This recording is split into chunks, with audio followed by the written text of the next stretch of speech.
तो नमस्कार दोस्तों, कैसे हैं आप लोग। उम्मीद करती हूँ आप लोग बहुत अच्छे होंगे। दोस्तों, मेरा नाम प्रिया शर्मा है और जैसा कि आप जानते हैं मैं रोज़ एक नई कहानी लेके आपके साथ शेयर करने आती हूँ और फिर एक नई कहानी लेके मैं आपके साथ शेयर करने आई हूँ। तो दोस्तों, मेरी कहानी को ध्यान से सुनिएगा, लाइक कीजिएगा एंड व्यू कीजिएगा। मैं अपनी कहानी स्टार्ट कर रही हूँ उससे पहले मैं आपसे एक बात कहना चाहूँगी।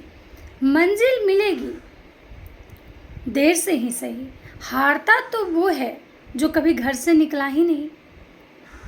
दोस्तों, मेरी कहानी एक अमरीश नाम की लड़की की कहानी है जो मैराथन जीतना चाहता था, जो चाहता था कि वो एक मैराथन का गोल्ड मेडलिस्ट बनना चाहता था।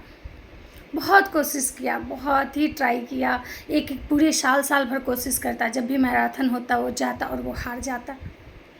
इसी तरह से उसने दो साल, 3 साल, 4 साल अपने बर्बाद किए। वो धीरे धीरे निराश होने लगा। उसको लगा कि अब शायद मैं कभी भी मैराथन नहीं जीत पाऊँगा।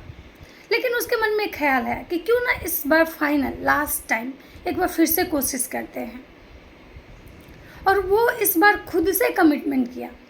वो खुद को ये चीज़ ये कमिटेड हुआ खुद के साथ कि इस बार चाहे कुछ भी हो जाए मुझे मैराथन जीतना है। और इस तरीके से उसने अपनी तैयारी शुरू कर दी। जब मैराथन का टाइम आया तो वो प्लेग्राउंड में गया और वो दौड़ना स्टार्ट किया। जब दौड़ते दौड़ते वो थक गया, उसको लगा कि अब शायद हम नहीं दौड़ पाएंगे, क्योंकि वो अंदर से हारने लगा।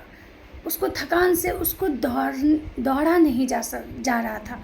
तो उसको लगा अब शायद मैं फिर मैराथन हार जाऊंगा, अब मैं नहीं जीतूंगा क्योंकि मुझे तो दौड़ा ही नहीं जा रहा। इतने में उसके अंदर से एक आवाज़ आई कि अमरीश, क्या हुआ? अगर तुम दौड़ नहीं सकते हो तो जॉगिंग करो, जॉगिंग तो कर सकते हो। ये महसूस करने के बाद वो जॉगिंग करने लगा। फिर वो जॉगिंग करते करते भी थक गया। फिर उसको फिर से थकान होने लगी। अब उसको लगा कि अब हमसे जॉगिंग भी नहीं होगा।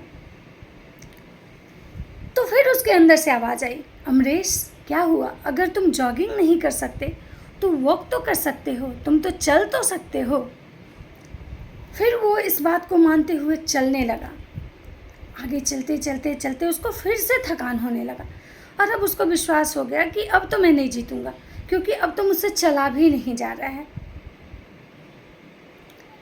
वो जब थकने और हारने लगा, उसके मन के अंदर से फिर एक आवाज़ आई, अमरीश, क्या हुआ? अगर तुम नहीं चल सकते तो रेंग तो सकते हो। ये सुनने के बाद वो खुद को धीरे धीरे भारी कदमों से रेंगते हुए चलने लगा। चलते चलते वो फिर थक गया। अब उससे रेंगा भी नहीं जा रहा था। उसके हर कदम जो वो बढ़ा रहा था वो बहुत ही भारी बोझल अब उससे नहीं हो रहा था और वो हारने लगा। फिर से उसको लगा कि अब यहीं तक लास्ट मेरा था, अब इससे आगे हम नहीं जा पाएंगे। तो फिर उसके अंदर से आवाज़ आई, अमरीश, अगर तुम कुछ नहीं कर सकते हो तो खुद को घसीट तो सकते हो। और ये सुन के वो खुद को घसीटना शुरू किया। और आपको पता है लास्ट में क्या हुआ? वो किसी तरह से खुद को घसीटते हुए अपनी मंजिल तक पहुंच गया और इस बार वो मैराथन जीत गया। दोस्तों, मैं जो कहानी आपको सुना रही हूँ, मेरी जो कहानी है, इससे आपको ये बात समझ में आ गई होगी कि नहीं कुछ करने से बेहतर है कि कुछ तो करें। कभी कभी हम जीवन में जब कुछ ट्राई करते हैं उस समय हम काफ़ी एग्रेसिव होते हैं, लगता है नहीं हम कर लेंगे, और जब उसमें हमें सफलता नहीं मिलती है तो हम हार के बैठ जाते हैं। दौड़ना जो हमारा ये था वो रुक जाता है।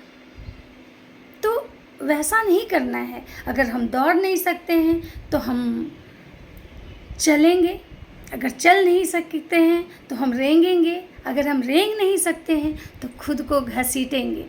दोस्तों, मेरी कहानी को हमेशा ध्यान में रखिएगा। जब भी आपको लगे कि आप हार रहे हैं, अब आगे नहीं हो सकता है, तो मेरी ये कहानी एक बार ज़रूर सुन लीजिएगा। फिर आपको इससे काफ़ी हिम्मत मिलेगा। और जब इस कहानी को फॉलो करते हुए आप अगर अपने लक्ष्य में, अपने मंजिल पे आगे बढ़ते हैं तो एक न एक दिन सफलता आपको निश्चित ही मिलेगी। इसलिए हमें जीवन में हमेशा याद रखना चाहिए कि कोई ज़रूरी नहीं कि हमारे साथ वाले को, हमारे सामने वाले को हमसे जल्दी सफलता मिल गया तो हमारे अंदर मतलब वो क्षमता नहीं है कि हमको वो सफलता नहीं मिल सकती। ये सोच के कभी हार नहीं मानना है, खुद को कभी किसी के साथ कंपेयर नहीं करना है। हमें भी सफलता मिलेगी, किसी को सफलता थोड़े पहले मिलती है, जल्दी मिलती है, किसी को सफलता थोड़े बाद में मिलती है, लेकिन मेहनत करने वालों की कभी हार नहीं होती। ये सोच के कभी अपनी सफलता को, कभी अपने मेहनत को कंटिन्यू करने से खुद को मत रोकिएगा। कभी रुकना नहीं है, बस धीरे ही सही लेकिन चलते रहना है। राधे राधे दोस्तों।